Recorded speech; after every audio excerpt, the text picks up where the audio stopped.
Hoje nós vamos apresentar um trabalho que tem como tema vírus. Esse trabalho foi feito por mim, Lavínia, e pela minha amiga Letícia, a pedido da professora Andréia Cristina, que ministra a disciplina Mecanismos Básicos de Agressão e Defesa aqui na UENF, a Universidade Estadual do Norte Fluminense, Darcy Ribeiro. Venha conosco para aprender mais sobre esse assunto.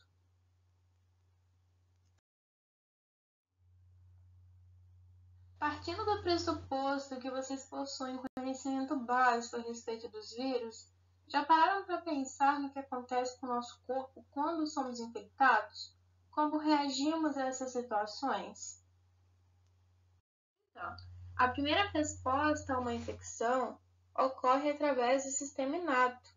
Ele é a defesa que nasce junto conosco e é capaz de coordenar células efetoras que o compõem. Essas células podem ser macrófagos, monócitos, neutrófilos, células dendríticas e muitas outras.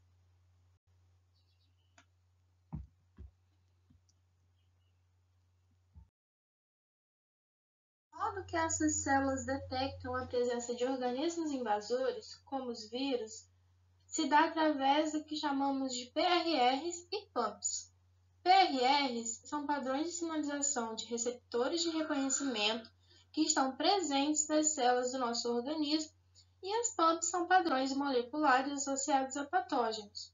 Logo, a gente pode detectar uma invasão pelos vigilantes do sistema inato. Um vírus que está sendo muito comentado até hoje é o SARS-CoV-2, conhecido como Covid-19. É um vírus da família Coronaviridae, responsável pela pandemia que se iniciou no ano de 2019 e causador da doença respiratória aguda grave, que afeta brônquios e pulmões, podendo causar vários sintomas e levar à morte. Aqui podemos ver a estrutura de um vírus SARS-CoV-2, que possui, além da envelope membranar, proteínas M, S e E. O primeiro contato do vírus para que haja infecção da célula hospedeira se dá através da interação da proteína S, chamada proteína spike, com o receptor celular ACE2. Isso vai gerar uma cascata na célula infectada, levando à estimulação dos PRRs da célula e à formação de compostos como IRFs e FNs, que vão agir sinalizando para o restante do nosso corpo o que está acontecendo. Para entendermos melhor, o IFN é uma proteína que age interferindo na replicação viral, como mostrado nesta imagem, e também estimulando a atividade defensiva em outras células. Por sua vez, TNFs são citocinas que estimulam a resposta inflamatória. As interleucinas vão estimular, modular e inibir as células do sistema imune de acordo com a sua produção e os sinais que vem recebendo. Além disso tudo, a interação de vírus com a célula gera transcrição de genes peptídeos antimicrobianos. Com todos os meios de nos defendermos, você já parou para pensar em por que o índice de pessoas doentes com Covid e as taxas de óbito foram tão altas? Isso ocorre porque o vírus possui meio de driblar o sistema imune humano e se esconder ou alterar a resposta do sistema inato. O meio usado pelo SARS-CoV-2 é envolver o seu material genético em uma vesícula de membrana dupla, o DMV, dentro do citoplasma celular, de modo a inibir os estímulos de RLRs e MDA5, que são PRRs que agem no reconhecimento do RNA viral no citoplasma. A vesícula de membrana dupla são codificadas pelo complexo de proteína NSP. Agora, explanando entre nós, mais um meio que o Covid usa para driblar o sistema imune é impedindo que haja uma conversa muito importante. Essa conversa acontece entre as células dendríticas e os linfócitos T. As células dendríticas possuem a função de serem apresentadoras de antígeno e não conseguem executar a sua função porque o SARS-CoV-2 é capaz de regular a expressão de moléculas de superfície celular como o CD80 e CD86, impedindo assim que haja troca de informações entre as duas células. Além disso, o SARS-CoV-2 estimula a superativação do inflamassoma NLRP3, cuja estrutura a gente pode observar na parte direita da tela. Proteínas NLRP3 se associam com ASC e caspase-1, formando assim o inflamassoma. A maior presença de inflamassomas e caspases-1 ativas foram detectadas principalmente em pacientes com casos mais graves de Covid-19. A imagem da esquerda, por exemplo, mostra o tecido pulmonar de um paciente que veio a óbito por causa do Covid.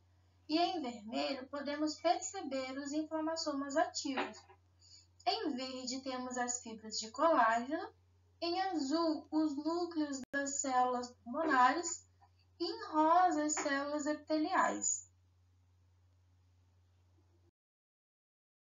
A formação do inflamassoma se inicia quando a proteína E do SARS-CoV-2 gera um desequilíbrio iônico de cálcio 2+, e potássio+, levando a estímulos que ativam um complexo de proteínas NSPL3 e também as caspases-1.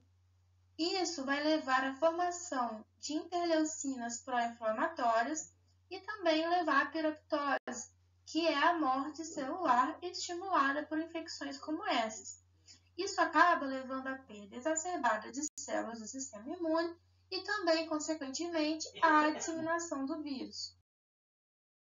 Agora vamos falar de uma família de proteínas muito importante no combate ao vírus no organismo, as proteínas TRIM.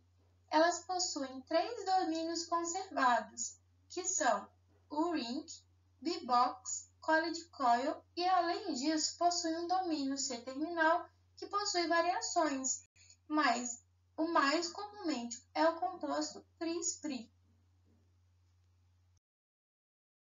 O domínio RINC age como uma enzima ubiquitina ligase, que vai marcar proteínas pela ubiquitinação, para que sejam assim degradadas pelo proteassoma. O proteassoma é um complexo de proteases, que possui seus sítios ativos voltados para a parte interna. As proteínas que são marcadas para a degradação através do processo de ubiquitinação vão passar por dentro do proteassoma para serem degradadas. Essas proteínas podem ser proteínas usadas na replicação viral. As proteínas TRIM estão associadas diretamente na ativação de PRR como RIG1. Como mostrado na imagem, a ubiquitinação que ocorre através da proteína TRIM25 tira esse PRR do estado de latência. Outro processo em que as proteínas TRIM estão envolvidas é na autofagia, onde ocorre a degradação de componentes celulares. Aqui podemos perceber que TRIM5-alfa atua como receptor da carga viral e estimula a formação da maquinaria autofágica para a consequente degradação do material genético viral. Isso ocorre pelo domínio C, mais especificamente SPRI. As proteínas TRIM podem agir liberando no citosol compostos que vão ser reconhecidos pelos PRRs como pumps virais. Podem atuar diretamente como anticorpos, além do que já foi citado anteriormente, levando à autofagia e à formação do proteassoma. Aqui podemos perceber que as proteínas TRIM são pleiotrópicas e, deste modo, se encontram presentes em diversas vias e agem de diversas formas distintas. Agora a gente vai falar um pouco sobre a relação das infecções virais com o lúpus eritematoso sistêmico. Essa relação vem sendo estudada e foi comprovado que alguns vírus induzem lúpus em pacientes geneticamente predispostos. O lúpus eritematoso sistêmico, ou LES, é uma doença autoimune multissistêmica que afeta, em sua maioria, mulheres em idade fértil. A LES também pode levar à nefrite lúpica, que se desenvolve em cerca de 50% dos pacientes, podendo progredir para uma doença renal terminal em 10% dos casos, aumentando significativamente a morbidade e mortalidade da doença. Apesar da terapia imunossupressora, 1/3 dos pacientes necessita de múltiplos ciclos de tratamento devido a formas resistentes ou recidivantes, tendo um forte impacto em todos os aspectos de suas vidas, aumentando significativamente o risco de infecções no leves e infecções virais ou reativação, que pode ser grave e até mesmo fatal nesse cenário. Mas como a infecção viral pode ser associada ao LES? Ela pode acontecer de 3 formas. Durante infecções virais crônicas, o início do LES também pode ser concomitante, ou seja, logo após uma infecção viral, e algumas evidências experimentais sugerem que pode ser desencadeadas após algumas infecções virais específicas. De maneira geral, as infecções virais podem interagir com o sistema imunológico por meio de vários mecanismos que acabam levando à perda de tolerância, à produção de autoanticorpos e à deposição tecidual de imunocomplexos e consequente dano tecidual. E alguns desses vírus que podem desencadear a lúpus. O vírus Epstein-Barr, que está presente de forma latente nas células B de memória de 95% da população mundial. A sua infecção primária é geralmente assintomática durante a infância, ou causa uma doença autolimitada, a mononucleose infecciosa, durante a adolescência. Esse vírus também pode ser associado a várias neoplasias e doenças autoimunes. O citomegalovírus é um membro da família herpes vírus e comumente adquirido durante a infância, com sintomas ausentes e também autolimitantes. O próximo é o parvovírus, que é um pequeno vírus de DNA de fita simples com distribuição mundial que, embora geralmente tenha um curso benigno e autolimitado. O último vírus, mas não menos importante, são os retrovírus, que podem ser tanto endógenos quanto exógenos e podem estimular o sistema imunológico também. Temos alguns mecanismos que esses vírus usam para induzir a autoimunidade. Esses mecanismos são a mímica molecular, a propagação de epitopos, a desregulação da apoptose e os defeitos em vias de DNA estimulativos da IFN. Mímica molecular ou mimetismo molecular é quando ocorre uma produção de moléculas semelhantes do ponto de vista estrutural, antigênico ou funcional por parte de um micro-organismo patogênico, a fim de apresentar determinadas características biomoleculares semelhantes às de seus organismos hospedeiros. Esses antígenos virais, com similaridade estrutural com autoantígenos, podem ser apresentados para ativar linfócitos T autorreativos. De epitopos. Epitopo é a menor porção de antígeno com potencial de gerar resposta imune, ou seja, está diretamente envolvida na interação antígeno-receptor. Esses antígenos podem ter numerosos epitopos que podem ser iguais ou diferentes. Com o tempo, a infecção viral persistente desencadeia autoanticorpos direcionados não apenas para antígenos iniciais, mas também para múltiplos epitopos dos mesmos antígenos, ou até mesmo antígenos diferentes, aumentando a amplitude da resposta imune. Regulação da apoptose.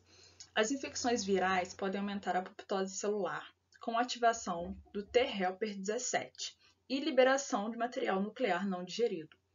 Se um déficit de depuração é presente, este processo pode estimular a sobrevivência de linfócitos B autorreativos.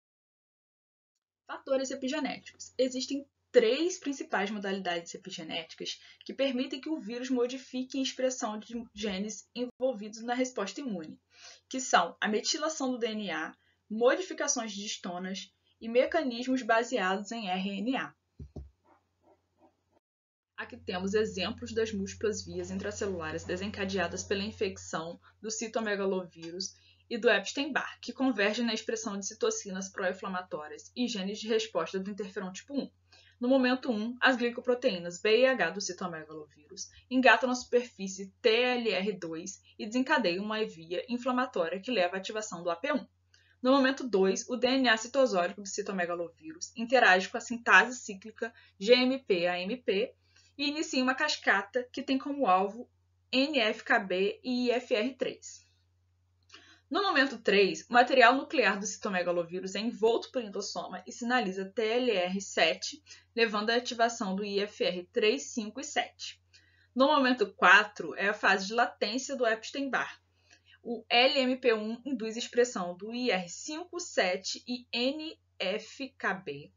No momento 5, o EBER1 citosólico é reconhecido pelo RG1 e MDA5 e associa-se ao IPS1 através de domínios semelhantes a CARD, levando à ativação do NF-κB e do IFR3. No momento 6, o vírus Epstein-Barr induz o IFR2 e ativa o ISRE, que codifica as proteínas do eBNA. Retrovírus exógenos humanos e endógenos iniciam vias intracelulares pró-inflamatórias, convergindo em genes imunes críticos envolvidos na patogênese de LES. Retrovírus exógenos RNA e DNA retotranscrito podem ativar diferentes sensores celulares localizados em membranas plasmáticas, endossomais, como no caso 1, ou no citosol, como no caso 2, e também desencadeando uma resposta pró-inflamatória, no caso 3, demonstrado no painel A. Os ERVs também ativam TLRs endossomais e também mediam os efeitos de fatores ambientais em genes imunológicos críticos. Estrogênios, UVB e infecções podem aumentar a expressão de clone do RVE41 mRNA em células TCD4 e PBM6, ativando uma cascata que leva à hipometilação do DNA e a resposta ao IFN tipo 1, como mostrado no painel B. Dito isso, deixamos aqui a nossa referência bibliográfica. Agradecemos por ter assistido o vídeo.